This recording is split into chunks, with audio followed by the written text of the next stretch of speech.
Hello, my name is Dr. Shanna Katz Kattari. I use she and her pronouns, or my name as pronouns, and I'm an assistant professor at the University of Michigan School of Social Work, as well as jointly appointed in the Department of Women and Gender Studies here at the University of Michigan. And I am also the director of the Sexuality, Relationships, and Gender Research Collective. And today I am going to, if we can make this work, share my screen and get us started. And with a talk on microaggressions using a couple of tools, including the name steps. So again, that's who I am. Just because of some of my certifications, I have to do a declaration page. I have nothing to declare. There is an image that is a brown notebook, and it says, "I have nothing to declare except for my genius," by Oscar Wilde. I also want us to do a quick land acknowledgement. As we live and learn on these territories, we must keep in mind the community struggles for self-determination and the colonial legacies of scholarly practices. I don't know where you all are who are watching this, so I just ask that you think about whose land you are on today, who stewards the land today and in the past, what treaties may have been broken, if there even were any, and anything that may be relevant to the history of the land and the peoples who belong to the land and land over time. Here in Michigan, I would like to acknowledge that the University of Michigan, which is named for Michigami, the world's largest freshwater system and is located in the Huron River watershed, was originally formed and has grown through connections with the land stewarded by the Anishinaabe, the three fire peoples who are the Ojibwe, Ottawa, and the Potawatomi, along with their neighbors the Seneca, Delaware, Shawnee, and Wyandot nations. So just know, a little bit about who I am. As I said, I have a PhD. My PhD is from the University of Denver in social work. My research focuses on sexuality, gender, and disability. I have spent, goodness, over a decade, 12, 13 years at this point as a sex educator. I focus a lot on lesbian, gay, bisexual, transgender, queer, intersex, asexual, two-spirit, and other such non-cisgender and non-heterosexual identities, work around kink, non-monogamy and polyamory, and disability as well. I also identify as a cat lady, just an important thing you should know about me, a social justice advocate, assistant professor, and two other identities I hold that are sometimes clear when you hear me talk is that I identify as a bridge builder. I think that there is the need to dismantle systems from the inside, and I think there is the need to blow them up from the outside, and I like to see myself as a bridge builder between those two groups. And also, as somebody who's part of an institution, I identify as an institutional boundary pusher, so someone from the inside that is really trying to change things and grow things, whether that's who I am and how I show up as, questions I ask in meetings, challenging policies, creating my own policies in my classrooms and other spaces. So we're here to talk about microaggressions, but before we even get there, I like to have a little bit of a framework about the 4 I's of oppression. And so these are, if you kind of think about them as an umbrella, with the top on down, is ways that oppression is enacted in our society. So the first is ideological. So this is like that big picture umbrella situation of how does our society think about things? What are beliefs that we hold? So Protestant work ethic, this bootstraps mentality of you can pull yourself up by the bootstraps, just do the damn thing. Anybody who works hard enough can get something, can get rich, can own a house, can whatever it is. And then anybody who doesn't work hard enough is therefore lazy. Things around how we define intelligence, right? There's certain ways that you should know how to be versus certain ways of knowing that aren't important. The way that we other some people, whether that's xenophobia, which commonly happens, well, those people weren't born here, even though most of us, our families weren't born here. If we go back far enough, right? And unless you are indigenous to these lands, you were either brought here or came here. Brought here against your will in the case of many African American, and Black folks. But also othering around gender transgression, what we decide is an appropriate way, this push to pass for trans folks. This looks like different types of disability things. We create spaces that are not designed for it. So the ideological is big, right? Then we have institutional, right? So of course, educational institutions, I say, as I am part of one. The media, right? So this is all about like not only what stories are shared, have you ever, but the angles from which they're shared, right? So regardless of your political affiliation, I encourage you to put in MSNBC into your browser, then put in CNN, and then put in Fox News, and look at the differences in which kind of that ideological piece changes how things are shared through the media. But even something, the picture that's shown. So obviously, police have been killing a lot of Black folks for quite some time. And often the Black murder victims are put up, it's a picture of them in a t-shirt and baggy jeans rather than their graduation photo.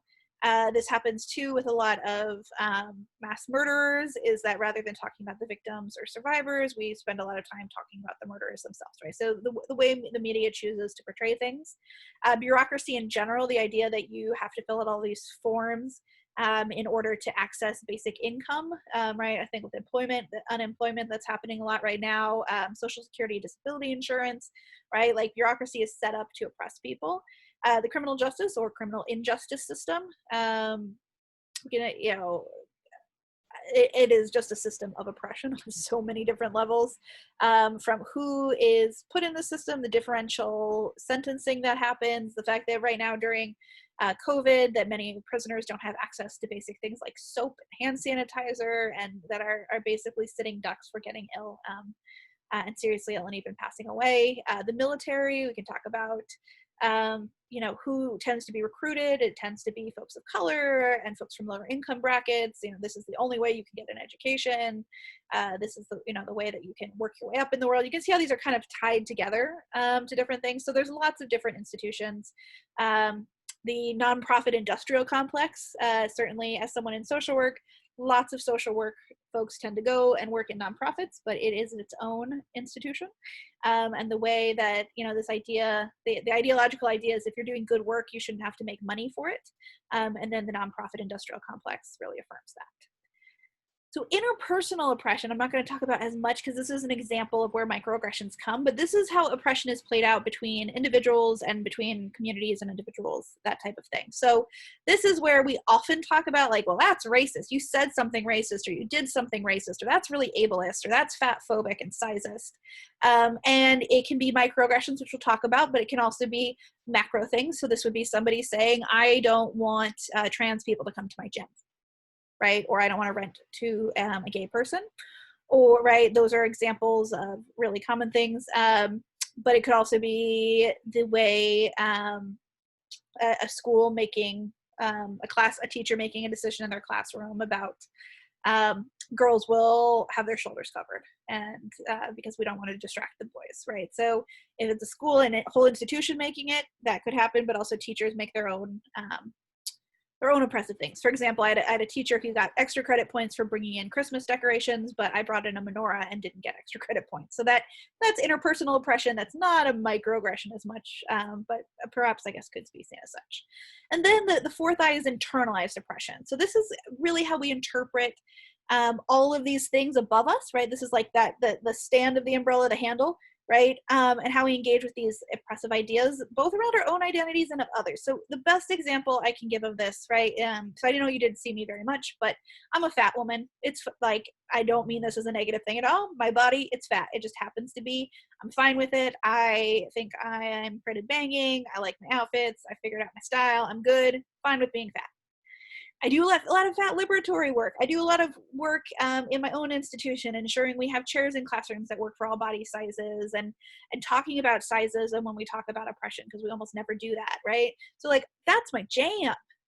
And every once in a while, I'll be walking down the street, or I'll see someone on TV or whatever it is, and I'll be like, ooh, they should not be wearing that. Which is some fucking bullshit, right? Anybody should be wearing whatever they want to wear, right? But all of this ideological thing, certain bodies are better than others. It's better to be slim than it is to be fat. That's the ideological, the institutional, right? The medical institutions. Every time I go in for anything, I have like a broken arm, and they're like, oh, well, if you hadn't been fat, you wouldn't have broken your arm. I have migraines. I've had migraines my whole life when I was much slimmer. And now it's always, oh, well, have you thought about losing weight, right? So that's the ideological, institutional. Interpersonal is, right, like people who I won't date a fat person, or when people police your eating, right? They're like, wouldn't you rather just have a salad, or I'm going to be good today and I'm not going to order dessert, right? That's the interpersonal piece, and all of that then becomes internalized. So even though I'm fine with my body and I support other people and their bodies, there's this little voice inside of my head being like, that is not okay, right? Internalized homophobia, we talk about a lot. Internalized racism, this often plays out sometimes in colorism in communities of color, or the idea that, like, I am, that person shouldn't, it happens often in queer spaces, right? Like, they shouldn't act so gay because then we won't get, policies, or I'm one of the good gays. That happens a lot in communities of color too, of like, why are they being so extra? Why are, all of those types of things. So kind of gives you the idea of the framework. So microaggressions are everyday interactions. These are not like big things like, I'm not going to let a trans person into my gym, but these are the everyday interactions that really perpetuate the inequalities and stereotypes, some of which we just talked about. They're against people who belong to marginalized communities. And they're brief, they can be commonplace, and they're things that happen all the time. They can be verbal, behavioral, environmental, and also intentional or unintentional. It's really important. They communicate hostile, derogatory, or other negative racial, gender, sexual, religious slights and insults to the target person or group. So Gerald Wing Sue really coined the term microaggressions back in the late 90s or early 2000s, but obviously they've been happening for a long time before that. And obviously, in addition to all of those that were already labeled, microaggressions, anything where there is an ism, racism, sexism, ableism, heterosexism, genderism or cisgenderism, xenophobia, which I guess would be like nationalism, anti-Semitism, anti-Islam, all of that. Anything that can be oppressive can have microaggressions. I also really want to bring home intentional or unintentional. Most of us don't set out wanting to be assholes. We're not like, I'm going to say something that's going to fuck you up. But then we do, right? Because of all those other systems above us. It can be verbal or nonverbal. So a great example is you get on a bus and somebody gets up and moves away from you when you sit down, right? And depending on your identity, you might be like, oh, is that based on my race? Is it based on my disability status? Is it based on the fact I'm fat? Whatever it is, right? That's an example of a nonverbal one. Another nonverbal microaggression might be someone not using captions in the classroom setting, even though somebody needs them, right? Right. So we have all of these ways that we can be accessible in general. And so this idea that we wouldn't be is microaggressive. Oftentimes we don't really realize it. This is where, people throw unconscious bias around all the freaking time. Unconscious bias can be big too, but it can also be with these microaggressions as well. And oftentimes they're meant as compliments. So with trans folks, this might be like, I never would have guessed you're trans, which somebody means as a compliment, but is really not, because it's coming off as like, oh, trans people all look this one way, and this one way that I would assume, and I would assume I would know what a trans body looks like and all of that. And I'll have some more examples of those. So some examples, where are you from? This is often asked of folks of color, where are you really from? With the assumption that anybody who is not white is not from the United States or the UK or wherever you're living. And someone's like, well, I'm from Berkeley, right? But where are you really from? So it's trying to assess people's racial identities and their citizenship status. You speak really well for a blank, right? This is a perfect example, probably the most common one of like a compliment microaggression. You speak really well for a Latino, you speak really well for a deaf person, you speak really well for someone who came out of this area or who've never been to college. And this is where people often struggle with me on this. The reason that that's a microaggression is because what's being said is not, you speak really well for a Latino. What's being said is most Latinos don't speak well, right? They're not saying you speak really well for a deaf person. They're saying, I can't imagine deaf people would speak well. I can't imagine people without a high school diploma would speak well, but you're different, right?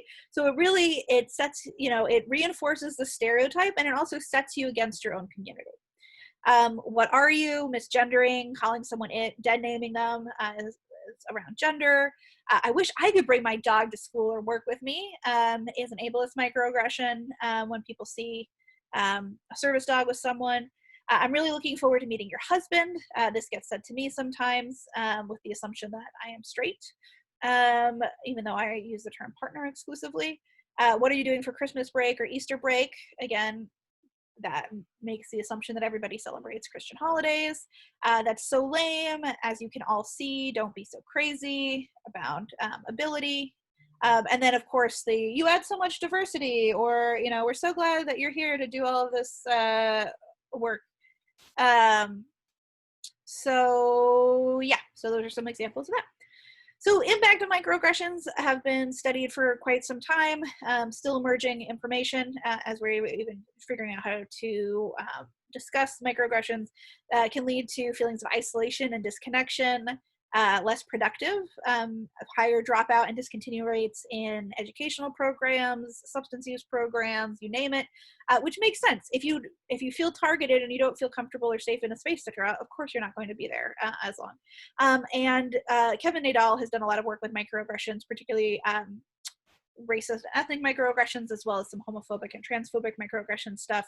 I have done some work on ableist microaggressions, and what we have found is that mental health outcomes are poorer the more that somebody experiences microaggressions. So oftentimes people are like, well, it's not that big of a deal. It's just, it's a fly, swat it away, don't deal with it. But it really does have an impact. So increased depression, increased anxiety, lowered behavioral control, lowered positive affect, not good things for anyone. And again, I want to be clear that the person experiencing the microaggressions is not their fault. This is society that is putting this on them. Now, there's an image here. It's from the Concordian. It's a pyramid with 4 levels. The smallest peak at the top is violence. It has a picture of a gun. Then there's a level that says discrimination, and it's got a gavel and arrows coming at someone. Then there's a level of prejudice, which is a person in the middle, and people of a different, so there's a blue person in the middle, red people on the outside have lightning bolts coming at them. And the bottom level says microaggressions, and it's got words and global things, right? So what it's saying is that, microaggressions are connected to discrimination, prejudice, and violence. It really is this undergirding piece of it. If you, for example, if we're talking about sizeism stuff, if you are so used to hearing people say things like, oh, I'm going to be good, or like, I wouldn't want to look like that, or I'm so nervous about gaining weight during COVID because that's the biggest thing I have to worry about, then that can lead to prejudice, right? Of like, well, they gain weight during COVID, or they aren't trying hard to lose weight, or like they're fat and I don't like that, which can then lead to discrimination. So again, with sizeism, in 49 out of 50 states, you can be legally discriminated against based on your size. So someone could say, I don't want to hire you because you're fat, or I don't want to rent to you because you're fat, which can then lead to violence. So in the case of sizeism, is not always violence in the way we think of it with a gun, but triggering eating disorders and disordered eating, putting people in programs where they have to lose weight against their will, or really, we can talk about the whole weight loss industry and all of that. So that's how they work. So I'd like you to pause this video at this moment, if you will, and either chat with someone next to you, or if you just want to think for yourself and reflect and journal about what types of microaggressions you have experienced personally, so in your life outside of work or school, and then also in your time at work or school, wherever you are watching this video from. So take some moments to reflect, and when you're ready to continue, go ahead and press play again. All right, so we're back. So let's talk about what happens when you mess up in a small way. So this could be something like you accidentally misgender someone, which someone's told you their pronouns are they, and you used he. That's an example of misgendering. Or you, I'm trying to think of another, you use the word crazy in a conversation and you didn't mean to do that. It's a thing just happens, right? So this is what I tell people is you got to acknowledge, apologize, and move on. You got to acknowledge it because you don't want to gaslight people. You don't want to pretend that like it's our natural like instinct to be like, of course I would never say that. Like my partner's trans. Of course I would never misgender someone, right? Which is gaslighting. It's telling people that no, that didn't happen. So acknowledge like, oh my gosh, I did that. and apologize, because again, the assumption is we are not being jerks and we want to be kind to people. So I'm sorry. And then move on. You gotta move on, because it is our natural reaction when something like this is happening. Then where the person who did it like self-flagellates and is like, oh, mea culpa, mea culpa. But I am somebody who cares about social justice, and I cannot believe I would have done this thing. How can you ever forgive me? I will never forgive myself. And now you've put this on this person, right? And now they're responsible for the emotional labor to help you move through this, to be the one who publicly acknowledges and apologizes to you. It's fine, don't worry about it. I'm sorry you're so upset. Don't be that person. So with the example of misgendering, right? I mean, like, anyways, as he was saying, oh, sorry. Anyways, as they were saying, blah, blah, blah, blah, blah. You acknowledge it happened, you apologize, you moved on. In the case of crazy, right? You're like, okay, so let me just tell you, the exam I just took was so crazy. And maybe somebody looks at you, or maybe you realize you use the term, maybe somebody says, could you use a different word choice? You'd be like, oh my gosh, I didn't mean to use that word. What I really meant is that it was ludicrous. It was like totally out of left field. Sorry about that. So let me tell you about this question that I really got stuck on, right? It doesn't have to be this big deal. But sometimes it is a bigger thing than that. It's you've messed up, or somebody has messed up and misgendered someone multiple times. Maybe someone said something incredibly problematic. Examples that have come up, for example, I teach in social work. So in studies that I have been a part of, is students have had somebody in a classroom be like, well, I don't want to work with gay people because I don't want to catch AIDS, right? Like, kind of these statements that are like borderline, is it a microaggression or is it something a little bit bigger than that? And it's not, and it's also something, part of, we talked about with microaggressions earlier, is that it impacts the target group, right?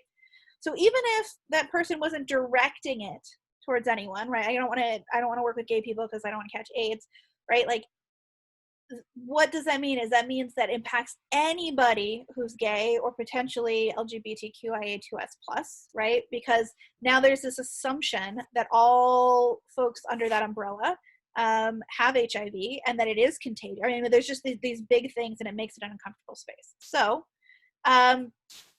it can be harmful to more than just the party who's receiving that, right? And so we want to talk about, how do you engage in microaggressions that happen in the classroom, in field, in a group setting, anywhere that they might happen. So I worked with this fantastic team of folks, Lauren McEnroy and David Byers, to create this guide. This is specifically through the Council on Social Work Education, has a Council on Sexual Orientation and Gender Identity Expression. So using research done with LGBTQIA2S+ students and faculty, in social work classrooms, we created a guide to talk about this. However, it's not just good for talking about kind of ciscentric or cisgenderist and heterosexist microaggressions. There's all sorts of other microaggressions you can use these steps for. So the name steps, it literally spells out name. The first step is to notice, right? So this might be, you notice when it happens, right? Whether you are the teacher or the leader of the group, or whether you're the person that did the microaggression, whether you are just an observer, right? You might notice when it happens, but it also could be that you notice it a little bit later. 10 minutes later, you're like, oh, God, that person just gets misgendered like 6 times. Frack, what do I do with that, right? Or it might be when you're at home later and you're in bed and you're like, did I confuse the names of 2 Black women in my class? Did I do that, right? So really thinking about that it happened, like noticing that it happens, is the first step. Acknowledging is the second step, and that it's first acknowledging to yourself, okay, that happened, what do I do next? But also acknowledging to a classroom, to other people in your field placement, if you're running a group, folks in your place of employment, right? If it is something that you did, right? Taking responsibility of like, I recognize that I said this, or I recognize that I have not made this classroom a very accessible place for any of you, right? So acknowledging that it happened, but also as an observer, I can, so it could be the type of thing of, hey, can I bring up that I think something just happened, and I want to make sure we talk about it, right? Or this just happened, right? So it could be like, hey, I just, I don't think actually you knew the name of those two people. That's the wrong name, and actually this is really common, right? So acknowledging that it happened. Then you have to make space for it, right? Because sometimes when these bigger things happen, our natural instinct is to be like, oh, it wasn't that big of a deal, or I feel shame around it, so I don't want to talk about it. But you want to make space for it, right? Like, let's have a conversation where you are making space for it. So you might want to provide some resources. So in the case of mistaking two different Black women for one another, you're not going to be like, well, let me tell you, students, that I have done this incorrect. Right? You'd say, I recognize that I did this. And actually, this is a really common microaggression, is that people change out people of color for one another. It happens in movies all the time. People are like, oh, isn't this the same person or this? It can happen in these spaces. So you can share some resources and then ask for some dialogue. The key is not to put the person who is the receiver of the microaggression on the spot, right? But maybe making small groups within your group, or maybe having a group dialogue, depending on the size of the group, or your coworkers, or whatever it might look like, about, wow, like, where do you think that's come? How do you think white supremacy informs the mistaking of these two folks' names for one another? Or like, why is it that we can use they so easily when we're talking about a cute new dog we've met? Like, oh my gosh, this dog is so cute. What's their name? And, do they like to play outside? Right? We're so good at that, but we're not good at using they for singular people. And like, where do we think that comes from? What are some things that you all have done? So really holding some space there, and holding space for people to share their feelings. Like, I was really angry when that happened, or I was really shocked when that happened, right? So kind of talking about, like, what is this? How are we going to process through it? And then engage, right? You want to engage the rest of the group and say, like, so what are we going to do, right? We talked about, like, feelings. We talked about, like, where, is this an ideological thing? Is this institutional? Like, is this my own fucked up shit that I've internalized, right? Like, all these things. How do we do better, right? Like, what does it look like? What would it look like in our society for us to really think about folks differently in this regard, right? And having these conversations, because oftentimes we want to just be like, yeah, we talked about it, we're done. But if it's a thing that's impacting folks, right? So let's go back to the gay men have, I don't want to work with gay men because they have HIV or AIDS, right? So I'm going to go back. Notice. Okay, so a student just said that in my classroom. Holy cow, what do I do with that? So I notice it happened. And I'm noticing I'm having a somatic response. My chest get tight. I'm a queer person. If I have in my classroom, I'd be like, okay, right? Like, okay. Then you're going to acknowledge, okay. So instead of saying to that person, like, that's about wrong, be like, I just want to acknowledge that there have been some statements made today that are actually not quite true at all. And that I want to be clear that HIV is something that anyone can have, and that it is not tied to any one community. And also, if it's a social work class, I might say, we really need to think about, like, what that means, that we would not want to work with a group of people because of fear that we have of them, and where that fear comes from, okay? So then I would make space for the group, maybe in some smaller groups, and say, okay, so I just want to talk about how we're feeling right now. Like, any feelings are okay. Let's just take a deep breath. I want to make sure we're not attacking any individual person. This is not about that. Like, this is a common thing that actually gets said in a lot of spaces, right? So what's going on for us right now? Where do we think this might come from? And then engage the group. Okay, so knowing that we've moved, through and around this a bit, what would you do if a client said to you, I don't want to work with you because you're gay, right? And I'm afraid I'm going to catch HIV. What would you do if a family member said this? Like, what is some education we could do? What are some resources that we could share? What are some ways that we can really work on dismantling homophobia in our society? Because this is a really big deal, right? So I hope I helped move through those steps. So I also have a handout that has a couple different case studies. So if you'd like either individually to reflect on this yourself, in a small group, a virtual group or a group in person with your coworkers, anything like that. I want you to read over the case study. You can either select one or you can do all three. I want you to think about how you would want to react. How have you tended to react to this type of thing in the past? And what changes your reaction? What helps you grow? What helps you learn? What helps you be your best self? I want you to think about using the name steps, how you might work through those name steps in this particular situation. And how might this change the experience of your students or your clients, your colleagues, any of those folks using kind of the steps or anything we've talked about today to move through it. So if you want to pause me until you're done with that. All right, so another set of questions that might be useful is we talked really about the interpersonal microaggressions, but sometimes there's structural microaggressions. So this might be like technically that building's accessible, but the only accessible entrance for a wheelchair is on the loading dock and in the service elevator, which is kind of gross and hard to access. It might be something about how difficult it is for groups of some sort to apply to something, or the fact that paperwork is only in English. So I'd like you to think about what are some structural or institutional microaggressions in your community, in your workplace? What are some ways to engage in dialogue or action to change them? And what have been some successes about inclusion in your community or workplace? What have been some times you're like, hey, this microaggression happened, but we did really well, or this policy was really problematic, or this thing was really problematic? I think it's always important to hold some space for successes. So again, if you'd like to pause me and either reflect personally or in a pair or a small group, this would be the time to do it. Okay, and we're back. So obviously I'm not there in person to hear this from you, but I would love either personally, my contact info is next, or just in general to hear about what this experience was like for you.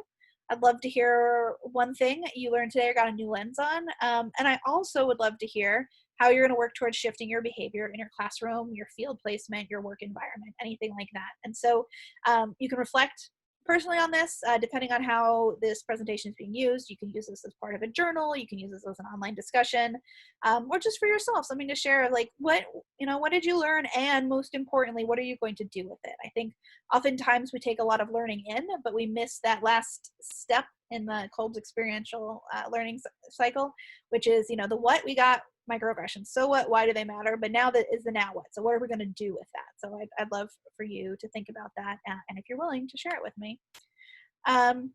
Here's my contact information. There's my email, my voicemail. I am not in the office currently, but it'll send me a voice version of it, and my website.